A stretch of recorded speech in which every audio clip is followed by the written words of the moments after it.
Salam, hər vaxtınız xeyir olsun əziz izləyicilər, müəllimlər, şagirdlər və biologiya sevərlərimiz.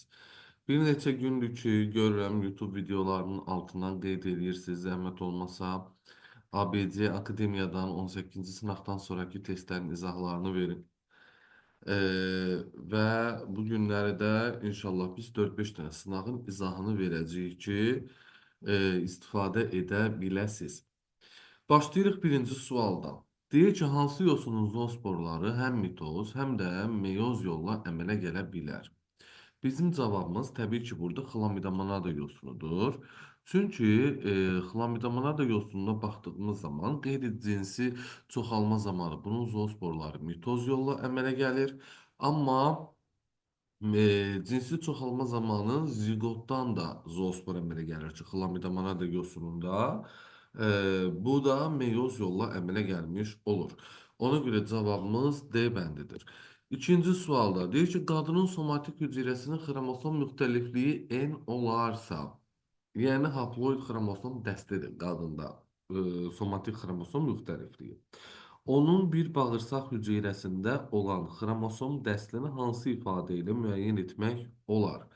İndi qadın homoqamet orqanizmdir. Ona görə bunun somatik xromosom müxtəlifliyi haploid sayı bərabər olur. Yəni elə N-in özünə bərabər olur. Deyir ki, bir bağırsaq hüceyrəsində olan xromosom dəsti bunu da 2 dəfə artırmaq lazımdır. Yəni 2N şəklində götürmək lazımdır. Cavabımız D bəndi olacaq. Üçüncü sualda deyir ki, bir ananın uşaqlığında iki ciftin daxilində üç qız, bir oğlan dölü var.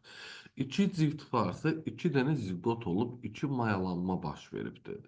Bu ciftin birində üç dənə qız olub, eyni yumurta əkizi. Bunların yaranmasında ancaq iki qamet iştirak edibdir. Bir spermatozoid, bir yumurta hücrə və XX cinsiyyət xromosomlu. Digər bir ciftdə isə bir dənə də cəmi oğlan olubdur ki, bunun da yaranmasında bir dənə X yumurta hüceyrə, bir dənə Y spermatozoid iştirak edir. Verilənlərə əsasən doğru bəndi müəyyən eləyin. Bu döllərin əmələ gəlməsində 5 ədəd X cinsi xromosomlu qamet iştirak edib, xeyr, 3 dənə iştirak edibdir. Bu fikir doğru deyil. Bu döllərin əmələ gəlməsində 6 qamet iştirak edib, xeyr, 4 dənə qamet iştirak edibdir. Cinsiyyət xromosomlarını sayanda görürük də. C-də deyir ki, bu döllərin əmələ gəlməsində 2 ədəd hərəkət orqanoidinə malik qamet iştirak edib. Bəli, bax bu fikir ucu tamamilə doğru bir fikirdir. 3 qızın əmələ gəlməsində bir dənə spermatozoid, bir oğlanın əmələ gəlməsində bir ədəd spermatozoid. Yəni bu da hərəkətli orqanoida malik olan qametdir də. Cavabımız C bəndidir. D-də deyir ki, bu döllərin əmələ gəlməsində 3 spermatozoid iştirak edibdir. Xeyr, 2 spermatozoid iştirak edir. Y-də deyir ki, bu döllərin əmələ gəlməsində iştirak edən spermatozoidlərin hər biri X cinsi xromosomludur. Xeyr, oğlanda Y cinsi xromosomlu olmuş olacaq. Dördüncü sualda deyir ki, şimpanzedə döş fəqrələrinin sayı şimpanzedə döş fəqrələrinin sayı 13 dənə idi də. Orangutandan bir ədəd çox və yaxud da insandan bir ədəd çox. Bir ədəd azalsaydı deyir, onun döş qəfəsinə aid olan sümüklərin sayı neçə ədəd azalardı? Təbii ki, baxın, bir ədəd azalırsa fəqərə, ona birləşən 2 ədəd qabırğa da azalmış olacaq. Ona görə də 3 sümük azalacaq. C bəndi. Beşinci sualda, bu bitkilərdən biri fərqli fəsiləyə aid. Akasiyadır, yoncadır, soyadır, mərcidir. Bunlar paxlallar fəsiləsidir. Amma topinambur isə hansı fəsiləyə aiddir? Mürəkkəb çiçəkdirlər. Yəni cavabımız C bəndi. Altıncı sualda deyir ki, verilmiş qrafik aşağıdakı canlılardan hansının gün ərzində bədən temperaturunun dəyişməsini göstərir. 37-də müəyyən zaman ərzində 40-a qalxıb, sonra yenidən təzədən 37-yə düşübdür. Bu nə zaman olur? Həddən artıq isti vaxtlarda artıq su itkisinin qarşısını almaq üçün ərəb antilopunda olurdu. Cavabımız A bəndi olaraq götürüləcək. 10-cu sinif dərsliyində verilib canlılarda ifrazat mövzusunda. Bax bu hissə. 7-ci sualda Patau sindromlu uşağın doğulmasına bilavasitə səbəb olan qametdə 13-cü cüt xromosomda bir ədəd artıq xromosomun olmasıdır.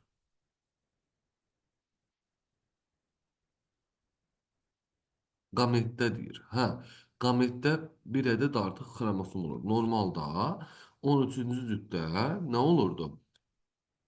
Bir dənə xromosom olmalıydı. Qametə bir xromosom düşməliydi, amma burada iki xromosom düşür də. Yəni 13-cü cütdə qametin özündə iki dənə olur. Digər fərdin 13-cü cütündəki qametindəki xromosomu ilə birləşir və burada trisomiyanı əmələ gətirir və nəticədə Patau sindromu üzə çıxır. Cavabımız B bəndi olacaq. 8-ci sual. Onurğa beynindən çıxan sinirlərin növ sayı K-dır. K-nı bərabər edirik 1-ə. Çünki hamısı qarışıq növdür. Sinir sayı F ilə göstərib. F bərabərdir 31 cüt. Yəni 62 ədəd sinir çıxır. Sinir köklərinin sayını da Z ilə göstəribdir. Hər birində də 2 kök olduğuna görə 124 dənə kök var. Deyir ki, olarsa hansı ifadə doğrudur? K kiçikdir, F kiçikdir Z. Cavabımız D bəndi. 9-cu sualda verilmiş xəstəliklərdən hansı xromosom mutasiyası nəticəsində yaranır?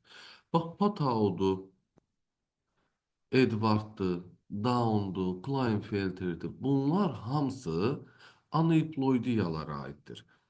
Yəni ki, xromosomda bir ədəd artıqlığın olmasıdır.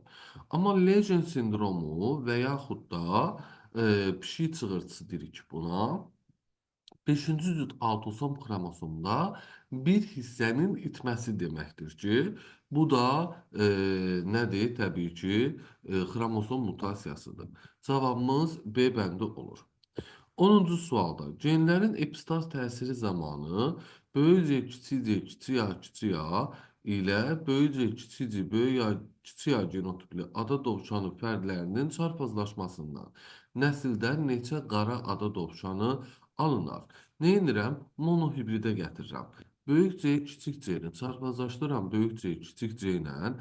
Buradan bir dənə böyük C, böyük C, iki dənə böyük C, kiçik C və bir dənə də kiçik C, kiçik C alınır.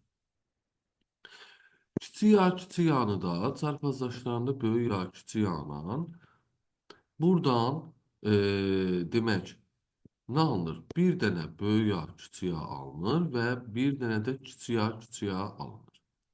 Qara dovşanda necə olmalıdır? Böyük C olmalıdır və kiçik A-lar olmalıdır da, düzdürmü? Böyük C-nin burada görürsünüzmü? Alınma ehtimalı 4-də 3-dür. Kiçik A-nın üzə çıxma ehtimalı isə 2-də 1-dir. Mən nə edəcəm? 4-də 3-ü vuracam 2-də 1-ə. Və cavabımız eləyəcək 8-də 3. Yəni 8 dənə cəmi kombinasiya alınır. Bunun 3 dənəsi qara olur. Ona görə 10-cu sualın cavabı C bəndi olacaq. 11-ci sualda. Bədən temperaturu ətraf mühitdən asılıdır. Təbii ki, kərtənkələni götürəcəyik burada və qurbağanı götürəcəyik burada. Bizim də cavab versiyamız olacaq A bəndi. 12-ci sualda. Gövdəsi küləş deyil. Gövdəsi küləş olmayan taxıl bitkilərinə biz şəkər qamışın və qarğıdalını aid etmişdik. Ona görə cavabımız B bəndi olacaq. 13-cü sualda DNT molekulunda adenin və guanin azotlu əsaslarının cəmi M-dir. Bu molekulun sintezi zamanı ayrılan su molekullarında neçə proton cəmi neçə proton olar? Biz bilirik ki, DNT-də adeninin sayı timinin sayına bərabərdir. Guaninin sayı da sitozinin sayına bərabərdir. İndi bizdə adeninlə guaninin cəmini M veribsə, onda timinlə stozinin cəmi də M-ə bərabərdir. Yəni cəmi 2M sayda nə var burada? Nukleotid var. Və DNT 2 zəncirli olduğuna görə sintezi zamanı ayrılan suyun miqdarı hər zəncirə görə bir ədəd azalır. M'dən 2M'dən 2-ni çıxırıq. Tapdıq su molekulunun sayını. Və hər su molekulunda protonun miqdarı 10-a bərabər olduğuna görə vururuq da həmin rəqəmi 10-a. Yəni cavabımız B bəndi olur 13-cü sualda. Gəldik 14-cü sualda. İlanda yumurtalığın yetişmə zonasına daxil olan hüceyrələrin bölünməsi zamanı əmələ gələn Y cinsi xromosomlu qametlərlə Y cinsi xromosomlu yönəlci cisimciklərin sayı bir-birinə bərabərdir. Yəni belə deyək də, bu şəkildə də bir dənə başlanğıc hüceyrə daxil olub XY şəklində, sonda 4 dənə hüceyrə əmələ gəlib ki, biri qametdir, üçü də yönəldici cisimcikdir. Qaməti də Y götürüb, yönəldici cisimciyin birini Y götürüb, X-i isə X olubdur. Yəni, bir-birinə bərabər olsun deyə bu şəkildə çəkdim. İndi deyir ki, əgər yetişmə zonasının sonunda cəmi X cinsi xromosom daşıyan hüceyrələrin sayı 24 ədəd olarsa, alınan fərdlərin neçəsi erkək olar?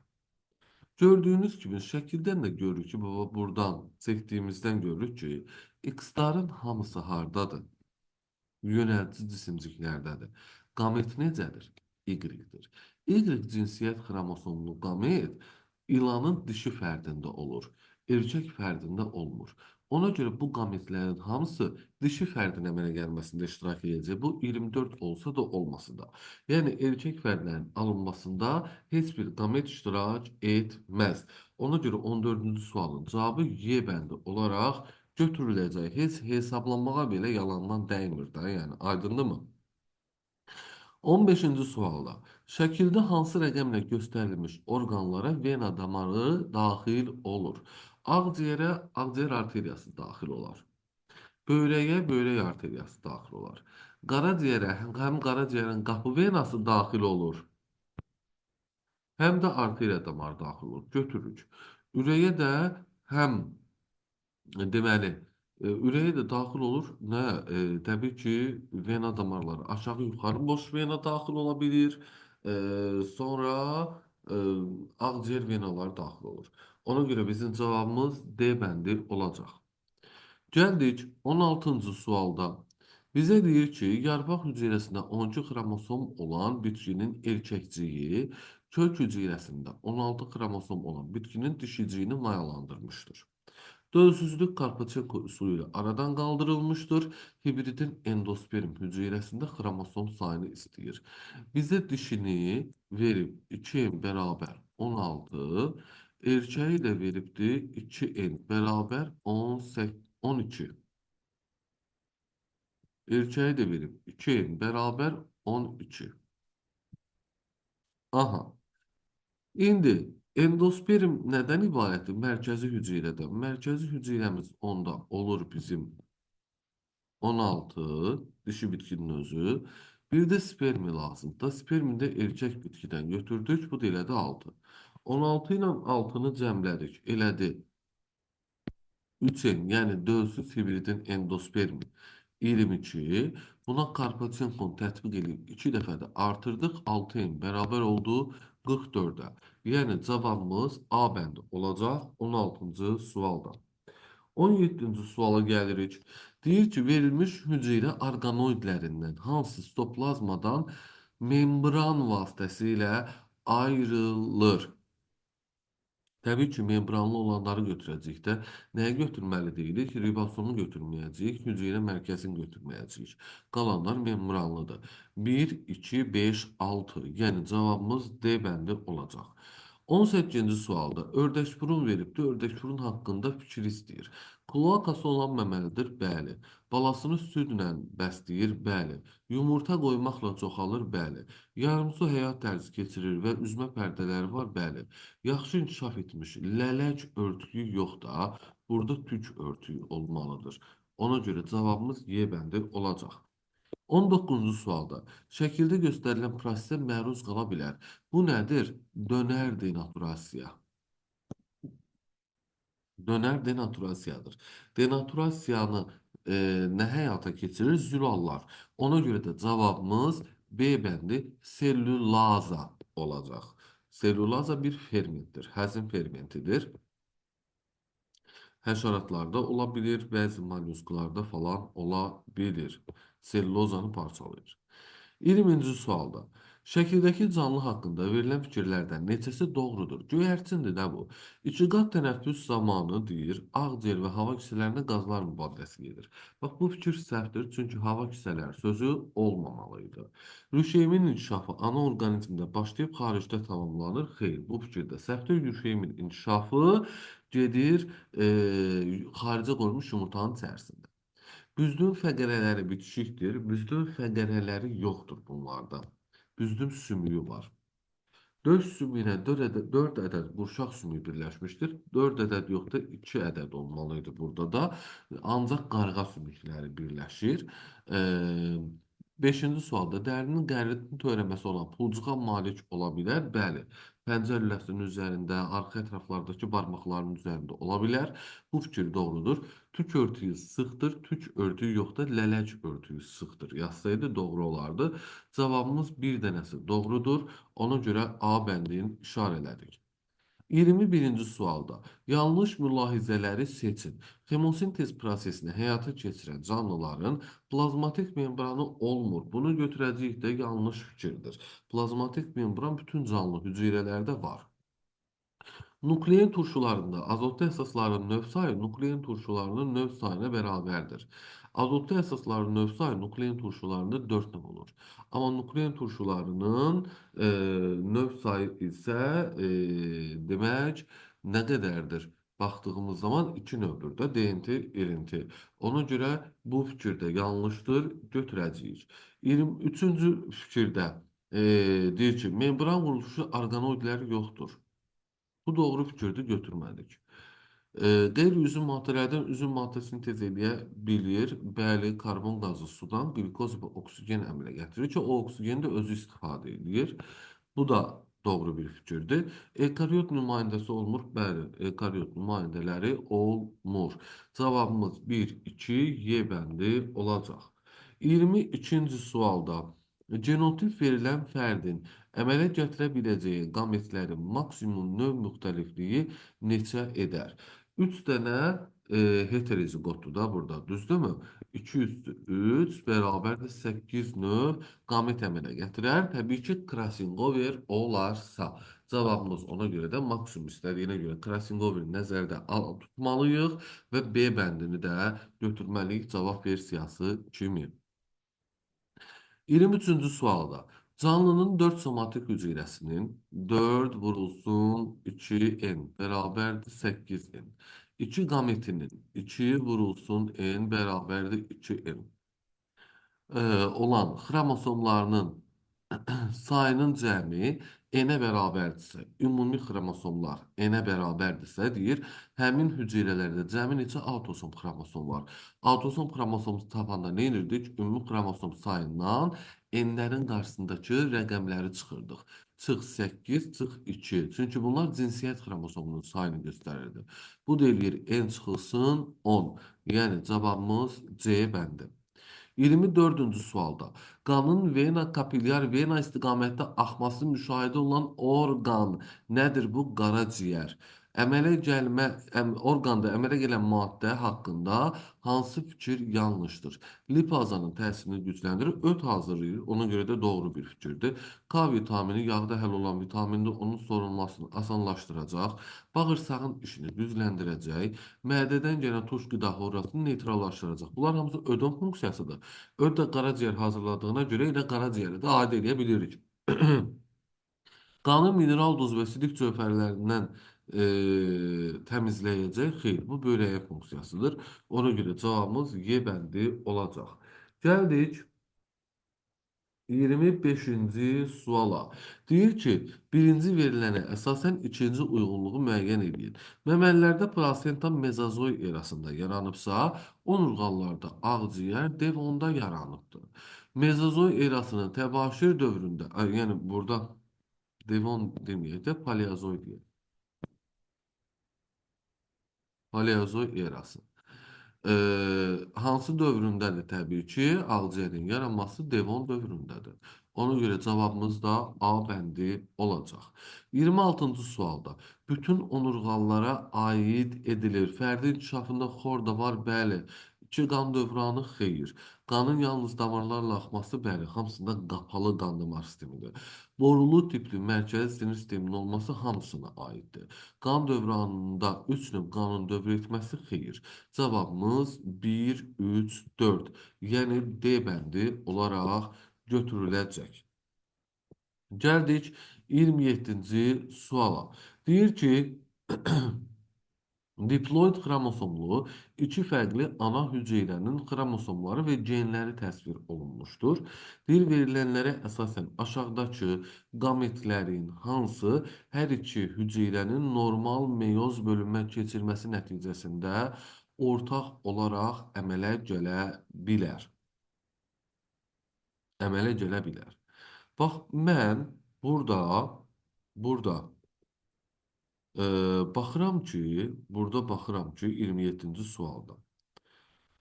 Bax, B bəndində böyük N verib, C bəndində böyük N verib, Y bəndində böyük N verib. Amma böyük N-ni ikinci fərd əmələ gətirə bilmir. Ona görə B-ni də, C-ni də, Y-ni də silirəm. A bəndində kiçik M veribdir. Kiçik M-i birinci fərd əmələ gətirə bilir, amma ikinci fərd əmələ gətirə bilmir axı. Ona görə A-nı da silirəm. Yerdə qalır. Cavabımız D bəndi. Kiçik Q, kiçikli buradan əmələ gələ bilir. Buradan da crossing over-dən əmələ gələ bilir. Normaldır da crossing over meyoz prosesi gedə bilər. Böyük M hər iki fərddə gen olaraq var. Qamet kimi düşə bilər. Kiçik N də hər iki fərddə var. Qamet kimi düşə bilər. Cavabımız D bəndi. 28-ci sualda. Lamarkın qradasiya pilləsində hansı sinfin nümayəndələri yer almayıb? Cavabımız suda quruda yaşayanlar. 29-cu sualda. Eukaryot canlının somatik hüceyrəsinin nüvə şirəsi sitoplazmaya qarışır. Nə zaman? Nüvə pərdəsi əriyəndə. Bu da profazanın sonundadır. D bəndi. 30-cu sualda x plus y ifadəsinin cəmini tapın.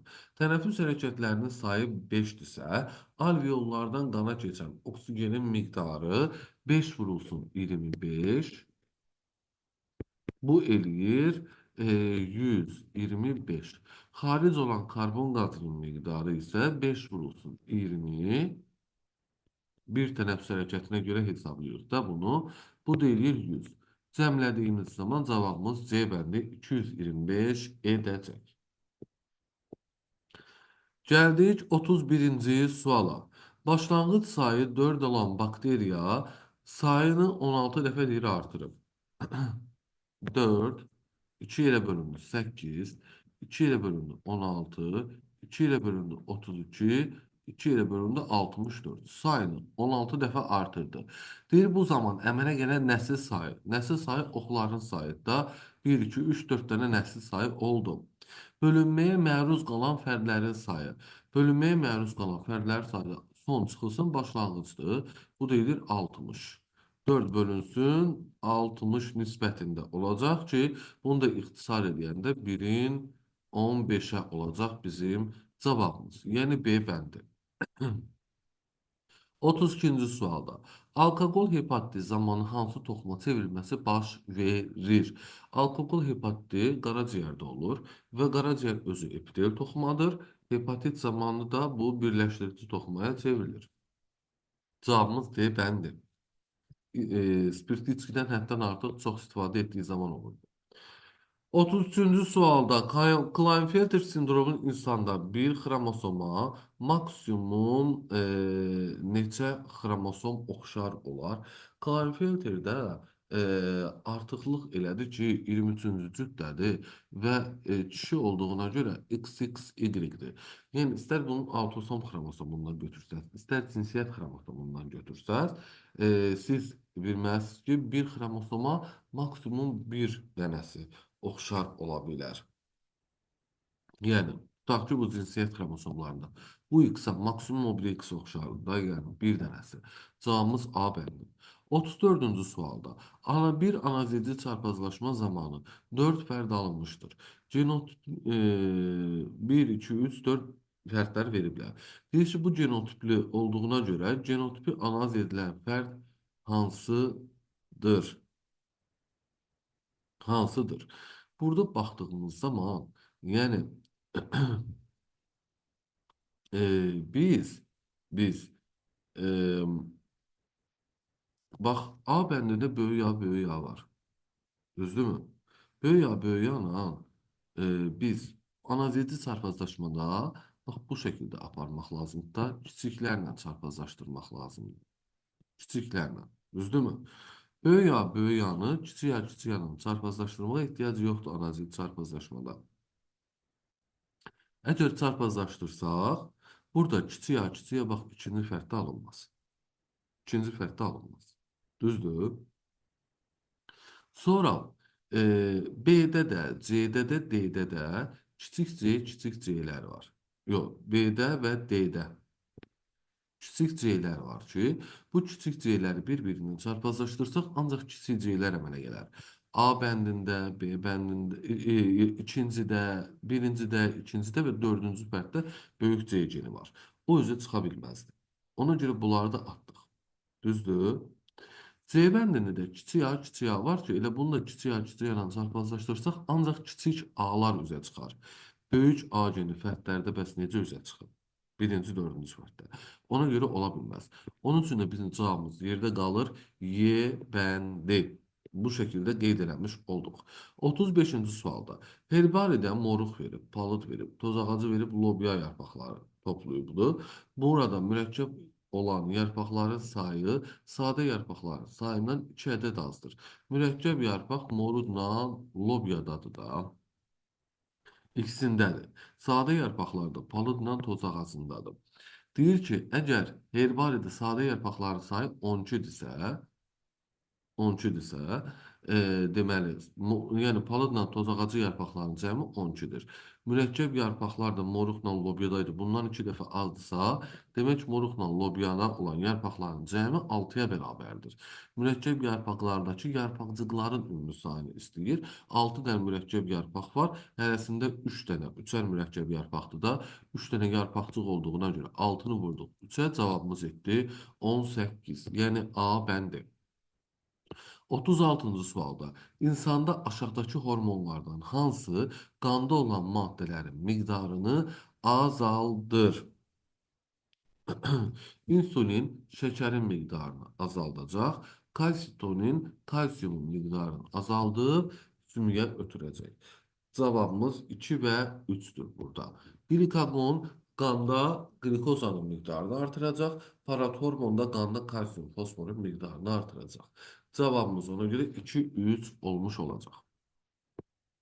37-ci sualda bir polipeptid zəncirin transliyasiyası zamanı ayrılan su molekullarının sayı 166-dır. Yəni n çıxısı 1 bərabərdir 166 desək, n bərabərdir 167 dənə amin turşu demiş olacağıq burada. Deyir bu zəncirdə cəmi neçə amin turşu qalğı 2 peptid rabitə ilə birləşmişdir. Təbii ki, əvvəldəki və sondakı çıxacaq, ortada 165 dənə amin turşu qalacaq. Cavabımız A bəndi. 38-ci sualda baxırıq, mayalanma nəticəsində əmələ gəlməyən endospermə malikdir. Burada K-nın tallomu varsa K yoxsundur. L-in tallomu da var, zoğu da varsa bu mamırdır. M-in həm tallomu var, həm zoğu var, həm də ilk dəfə kök sistemi yaranıbsa, bu qışı kimilərdir. N-in Zoğu da var. Yan köklərindən, belə deyək də, yan köklərindən əsas yan köklər əsas kökdən də inkişaf edə bilibsə, bu çılpaq toxumudur. Çılpaq toxumu. Es isə həm zoğu var, həm əsas kökdən, həm əsas kökdən yan kök inkişaf edir, həm də dişiciyə malikdirsə, bu da örtülü toxumludur. İndi mayalanmadan əmələ gəlməyən endosperm normalda kimdə olur? Çılpaq toxumda haploid endospermdir.